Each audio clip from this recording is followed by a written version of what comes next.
गुरुदेव से प्रार्थना कि अपना आशीर्वाद भरा हाथ मेरे मस्तक पर रखें और माँ सरस्वती जी से निवेदन कि मेरे कंठ में विराजित हों ताकि मैं श्रीमद् भगवद गीता पाठ उचित उच्चारण के साथ कर सकूं। अध्याय 4 श्लोक 28। कई पुरुष द्रव्य संबंधी यज्ञ करने वाले हैं, कई तपस्या रूपी यज्ञ करने वाले हैं और कई योग रूपी यज्ञ करने वाले हैं और कई अहिंसा आदि तीक्ष्ण व्रतों से युक्त यत्नशील पुरुष स्वाध्याय रूप यज्ञ करने वाले हैं। अर्थात भगवान ने इधर 5 प्रकार के यज्ञों के बारे में बताया है। इसमें प्रथम यज्ञ है द्रव्य यज्ञ।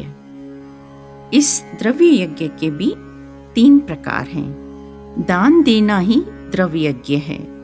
ममता और मोह छोड़ने के सिवाय कुछ भी देना दान नहीं है। मनुष्य में कुछ भी शक्ति नहीं है, परंतु जो कुछ प्रभु ने हमें दिया है उससे ममता निकालकर हम दूसरों को दे दें, उसी को दान कहा जाता है। किसी की सहायता करना, कुएं खुदवाना, धर्मशालाएं बनवाना, पाठशालाएं बनवाना, जलाशय बनवाना, शरण में आए हुए की तन मन और धन से सेवा करना, ये सब द्रव्य यज्ञ के प्रकार हैं। किंतु ये सब निष्काम होकर करने से ही सफलता मिलती है। ये भी 3 प्रकार के हैं। पहला है सात्विक दान। दान देना स्वाभाविक धर्म है। देने में अपना कोई स्वार्थ नहीं होना चाहिए। सभी दानों में विद्या दान उत्तम है, क्योंकि अन्न अथवा वस्त्रों के दान से तो कुछ समय के लिए आवश्यकता पूरी होती है, परंतु विद्या हमारे जीवन को सुधार देती है। विद्या दान से न केवल मनुष्य स्वयं सुखी होता है, परंतु अपने परिवार को भी सुखी रखता है। धर्मशालाएं, कुएं, मुसाफिर खाने, जलाशय आदि अनेक जन्मों तक लाभ देने वाले हैं, क्योंकि जब जब लोग वहां आराम करेंगे तब तक बनाने वालों को आशीर्वाद देते रहेंगे, वह चाहे जिंदा हो या नहीं, किसी भी जन्म में हो। ऐसा दान जन्म जन्मांतर फल देता है। दूसरा होता है राजसिक दान, जिसमें हमारा कुछ स्वार्थ हो कि जिसे हम दान देते हैं उससे हमें कोई काम निकलवाना हो, और जो दान खुशी से नहीं लाचार होकर दिया जाए, ऐसा दान देना व्यर्थ है। माया तो न किसी मनुष्य की है न देवता की, वह तो ईश्वर की देन है जो सभी को खर्च करने के लिए मिली है। केवल विशाल हृदय से ममता छोड़कर किसी को खुशी से देना ही सच्चा दान है। तीसरा है तामसिक दान, जो वह दान जो निरादर से अयोग्य पुरुष को दिया जाता है, इसे तामसिक दान कहते हैं। अब दूसरा यज्ञ है, जो हमारे 5 यज्ञ हैं उनमें दूसरा यज्ञ है तपो यज्ञ, यानी तपस्या। लोग तपस्या का अर्थ हठ योग मानते हैं, जैसे कि पेड़ों पर लटकना, जल में खड़े हो जाना, आग के बीच में बैठ जाना, एक टांग पर खड़े हो जाना। लेकिन सच्ची तपस्या तो है सुख और दुख को सहन करना। गृहस्थ जीवन के कर्तव्य पालन में जो भी कष्ट आए उनका सहनशीलता से सामना करना। तीसरा है योग यज्ञ, मतलब मन की स्थिरता को योग यज्ञ कहा जाता है। इस यज्ञ में तपो यज्ञ भी समाया हुआ है। योग यज्ञ के 8 अंग माने गए हैं: यम, नियम, आसन, प्राणायाम, प्रत्याहार, धारणा, ध्यान और सविकल्प समाधि। अब यम के भी 5 भाग हैं: अहिंसा, सत्य, अस्तेय, ब्रह्मचर्य और अपरिग्रह। नियम के भी 5 अंग हैं: शौच, संतोष, तप, स्वाध्याय और ईश्वर प्राणिधान। तपस्या भी इसी में आ जाती है। लेकिन भगवान ने इसे अलग यज्ञ माना है। अब विस्तार से यम के जो 5 भाग हैं उनका तात्पर्य क्या है। अर्थात योग का पहला अंग यम है, उसका 5 अंगों में से पहला अंग है अहिंसा, यानी किसी जीव की हिंसा नहीं करनी चाहिए, जैसे मांस खाना हिंसा है। यद्यपि यह हिंसा कोई दूसरा व्यक्ति करता है तब भी खाने वाला दोषी है। मन और वाणी से, कर्म से किसी को सताना या बुरी भावना रखना, ये भी हिंसा है। दूसरा है सत्य, हर समय और किसी भी परिस्थिति में सत्य बोलना और सत्यता का व्यवहार करना ही सत्य है। तीसरा अंग है अस्तेय, यानी चोरी नहीं करना, किसी को धोखा देना या छल करना भी चोरी है। दूसरे की वस्तु पर बुरी नजर से देखना भी चोरी है। चौथा है ब्रह्मचर्य, गृहस्थों के लिए गृहस्थी धर्म और व्रत पुरुषों के लिए ईश्वर का ध्यान करना और अपनी शक्ति स्थिर रखना। जो व्यक्ति नियम के अनुसार गृहस्थी करते हैं वे ब्रह्मचारी के समान हैं। पांचवा है अपरिग्रह, अर्थात जीवन निर्वाह के लिए साधुओं और ब्राह्मणों को उतना ही दान लेना चाहिए जितनी उनकी आवश्यकता हो। गृहस्थों को भी उतना ही धन संग्रह करना चाहिए जिससे आए हुए अतिथि का, साधु का, सभी का सम्मान कर सके और अपने परिवार का उचित तरह से पालन पोषण कर सके। संग्रह का भाव न हो, देने का भाव हो, यही अपरिग्रह का मतलब है। योग का दूसरा अंग है नियम और इसके भी 5 प्रकार हैं। पहला शौच, यानी शरीर और मन की पवित्रता। दूसरा है संतोष, जो कुछ सहज में मिले उससे प्रसन्न रहना ही संतोष है। तीसरा है तप, व्रत और नियम रखना, सुख दुख को सहन करना, कष्ट सहन करके भी धर्म अनुकूल अपने कर्तव्यों का पालन करना, ये भी तपस्या है। चौथा है स्वाध्याय, यानी गुरु की शरण में जाकर सत्य शास्त्रों का अध्ययन करना, मनन करना और उसके बाद ओम की उपासना अर्थात अजपा जाप करना। पांचवा है ईश्वर प्रणिधान, यानी ईश्वर की उपासना करना और सभी कर्म ब्रह्म अर्पण करना, कृष्ण अर्पण करना। योग यज्ञ के दूसरे 6 अंग हैं। पहला आसन, जितनी योनियां हैं उतने ही आसन माने गए हैं। सबसे सरल आसन है सुखासन, अर्थात जिसमें आसानी से बैठकर ध्यान लगा सके वैसा बैठना चाहिए। प्राणायाम, गुरु से अच्छी प्रकार सीखकर प्राणायाम करना चाहिए, नहीं तो हानि होगी। तीसरा है प्रत्याहार, अर्थात मन से अभिमान को हटाकर सरल बनाना।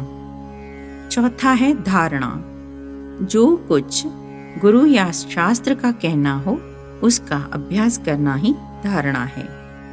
पांचवा है ध्यान, अर्थात अपने इष्ट देव अथवा निराकार ब्रह्म का ध्यान करना। कबीर भक्त और दूसरे महात्माओं ने जो इतनी शक्ति प्राप्त की वह केवल एक का ही ध्यान करने से ही, उसका ही कीर्तन करना, उसका ही गुणगान करना, सुनना और चरित्र पढ़ना, मन को जिस और लगाया जाएगा वह उसका ही स्वरूप बन जाता है।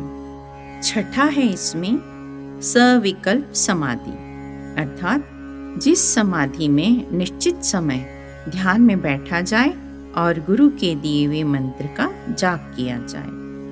अब चौथा यज्ञ है स्वाध्याय यज्ञ, अर्थात अधिकारी बनकर गुरु की शरण में जाकर प्रतिदिन नियमित वेदांत अथवा धार्मिक शास्त्रों का अभ्यास करके उनकी शिक्षा पर विचार करना। शेख सादी ने लिखा है कि सत्य उपदेश अगर दीवार पर भी लिखा हो तभी भी धारण करना चाहिए। ऐसा नहीं कहना चाहिए कि दीवार तो जड़ है, उसकी शिक्षा क्यों ग्रहण करें। सत्संग भी एक प्रकार का स्वाध्याय यज्ञ है, क्योंकि उससे सद उपदेश मिलता है। 5वां है ज्ञान यज्ञ, अर्थात किसी श्रोतीय ब्रह्मनिष्ठ महात्मा से वेदांत का अध्ययन करके आत्मज्ञान की प्राप्ति करना। यह एक उच्च कोटि की विद्या है। श्लोक 29। दूसरे कई योगी अपान वायु में प्राणवायु को हवन करते हैं, वैसे ही कई योगी जन प्राणवायु में अपान वायु को हवन करते हैं। तथा प्राणायाम के 3 अंग हैं, पूरक, रेचक और कुंभक। प्राणों को अंदर ले जाने को पूरक कहते हैं, बाहर निकालने को रेचक और प्राणों को रोकने को कुंभक कहा जाता है। बाईं नासिका से प्राणों को अंदर ले जाना, दाहिनी से बाहर निकालने को पूरक और रेचक। दोनों नासिकाओं को बंद करके प्राणों को रोकने को कुंभक कहा जाता है। शरीर के 9 द्वारों को बंद करके सिद्धासन लगा के बैठने को प्राणायाम कहा जाता है। यह प्राणायाम बहुत कठिन है और इसे समझने के लिए पूर्ण गुरु की आवश्यकता होती है।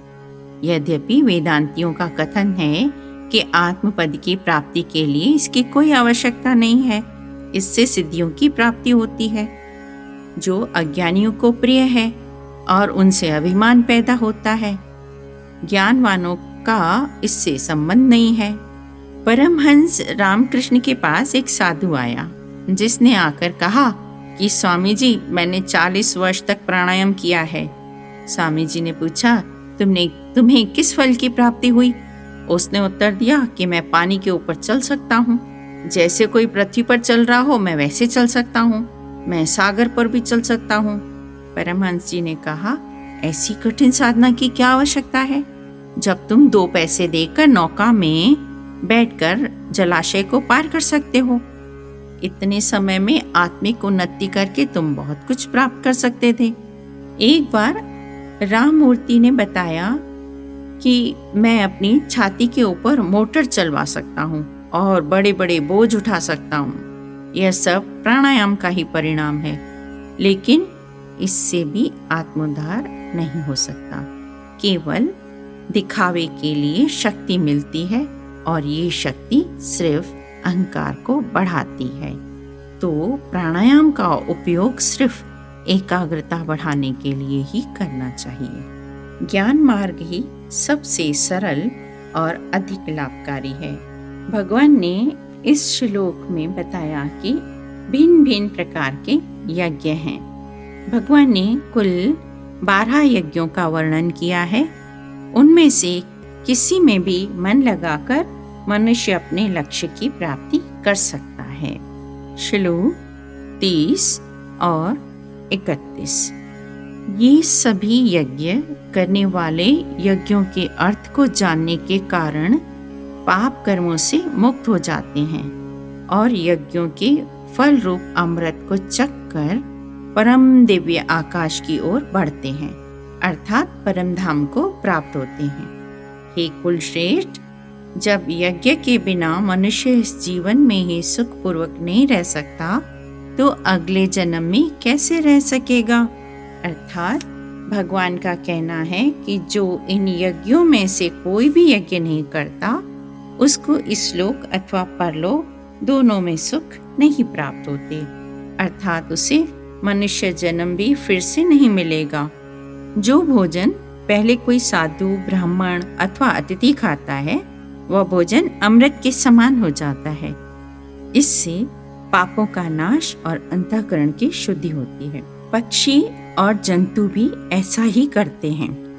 मुर्गी जब पृथ्वी से दाना चुगती है, तब कुछ दाने दूसरी मुर्गियों के लिए दूर फेंककर फिर स्वयं खाती है। सभी दाने स्वयं नहीं खाती। चींटियां भी ऐसे ही करती हैं। खाने के समय अन्य चींटियों को बुलाकर आपस में मिलकर खाती हैं। मनुष्य के भीतर ऐसी उदार भावना नहीं है। वह राग द्वेष में फंसकर स्वार्थी बनकर सारा व्यवहार अपने लिए करता है, अपनी कमाई को बढ़ाने के लिए प्रयत्न करता है। जिस घर में साधु महात्माओं की सेवा नहीं होती, अतिथि सत्कार नहीं होता, वह घर शमशान भूमि के समान है। जब भगवान ने सब कुछ दिया है तब उससे दान अवश्य करना चाहिए, क्योंकि अंतकाल के समय परिवार वाले जरा भी दान नहीं करने देंगे। जीवन इस प्रकार बिताना चाहिए जिससे बुढ़ापे में सुख और चैन मिले। सारा जीवन परलोक में सुख देने वाले कर्म करने चाहिए। सदैव इस बात का स्मरण रहे कि एक दिन परलोक में जाना है और इसको ना बिगाड़ें।